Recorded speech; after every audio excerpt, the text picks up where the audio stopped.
This is JC Setting the Record Straight podcast. I'm your host, JC. On this channel, we set the record straight. That means we fact check and correct commonly believed misinformation and propaganda. In this video, I'm going to explain my views on abortion, and then I'm going to give my reaction to Cynthia G's decision not to give birth to black boys. First, I want to say that politically, I am an independent. However, I identify with classical liberalism.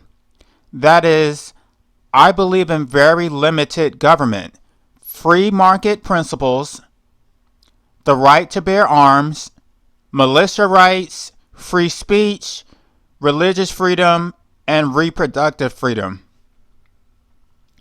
I am somewhere between a libertarian and an anarchist. It's a good thing that I am sterilized because my views on reproductive freedom are extreme. I am pro-abortion.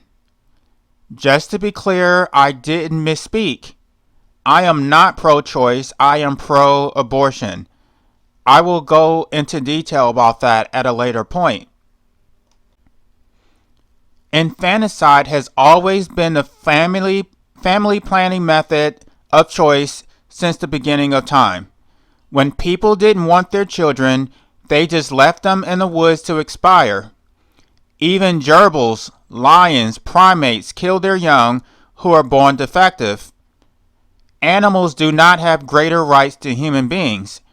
Reproductive freedom is an inalienable right under natural law. The government cannot create rights nor take away rights. It can only protect rights which already exist under natural law. The ignorant masses think that our rights come from the government and the Constitution. The reality is that the government attains its authority from the consent of the governed, not the other way around.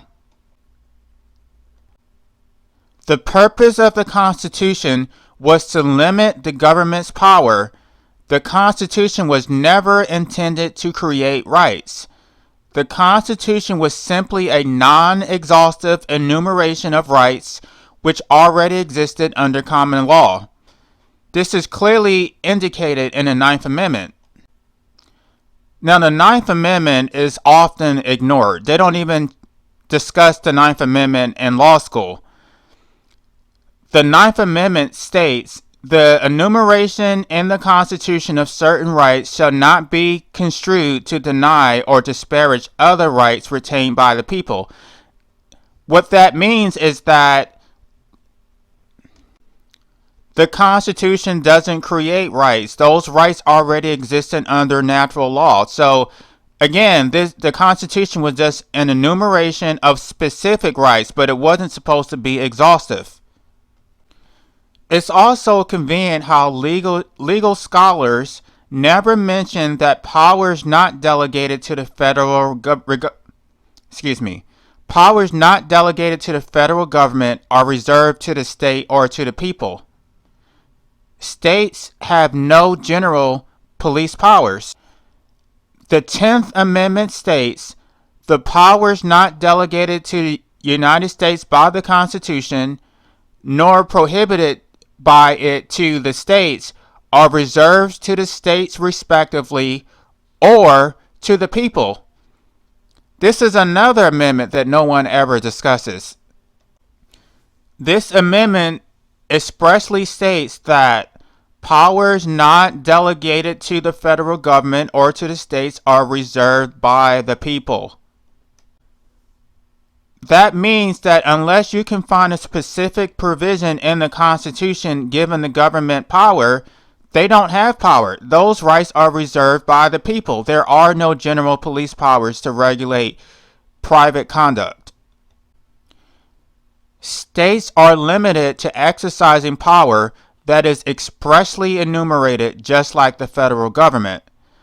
The people are sovereign, and they shouldn't need the government permissions to exercise inalienable natural rights.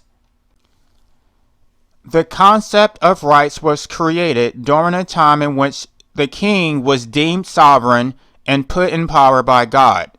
As such, the king's power was limitless. The king could do whatever he wanted with impunity. The purpose of rights was to say that there are some liberties which are so fundamental that even a king cannot violate them.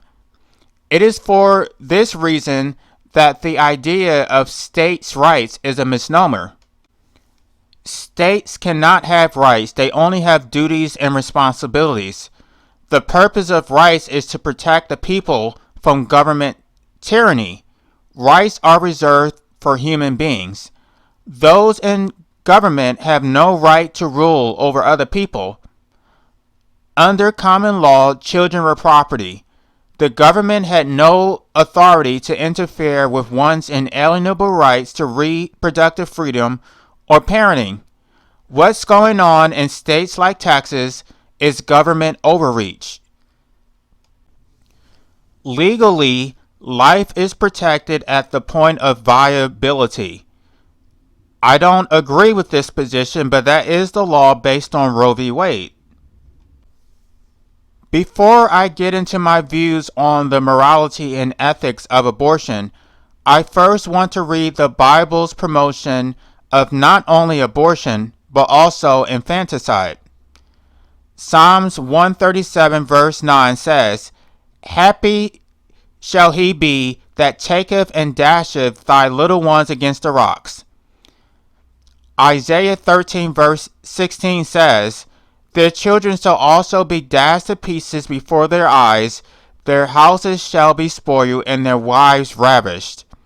Numbers 31 verse 17 says, "Now therefore kill every male among the little ones, and kill every woman that hath no man by lying with him." Hosea 13 verse 16 says, "Samaria shall become desolate, for he hath rebelled against her God. They shall fall by the sword, their infants shall be dashed in pieces, and their women with child shall be ripped up." Isaiah 13 verse 18 says, "And their bowels will mow down the young men. They will not even have compassion on the fruit of the womb, nor will their eye pity children."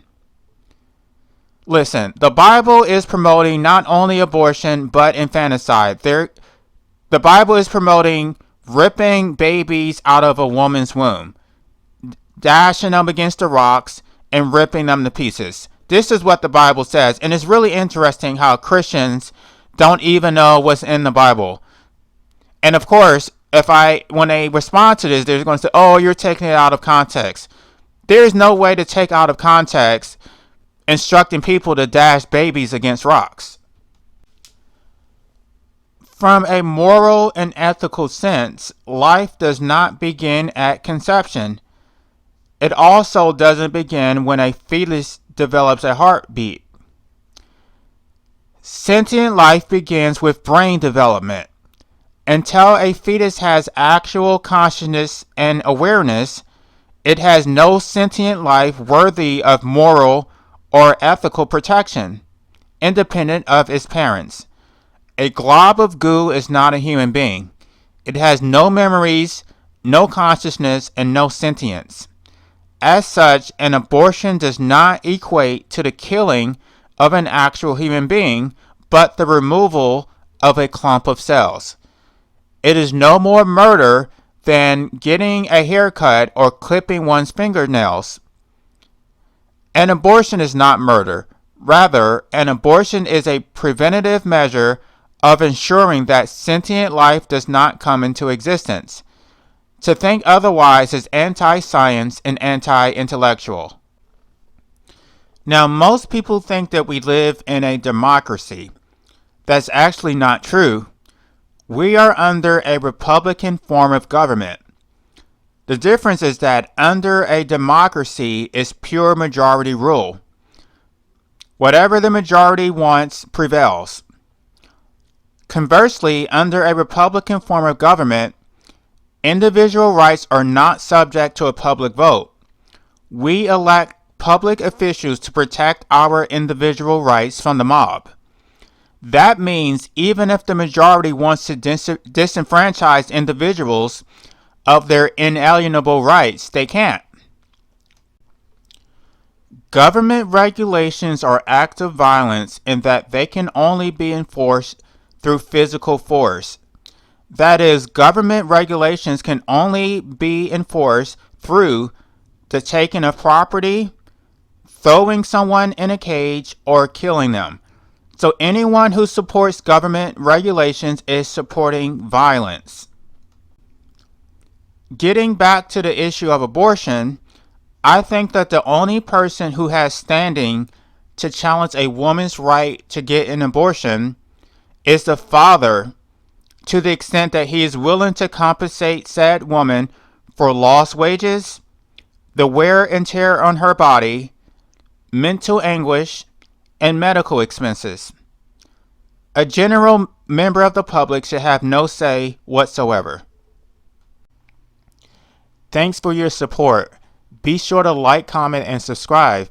Also, don't forget to hit the notification bell so that you will know when I upload new content.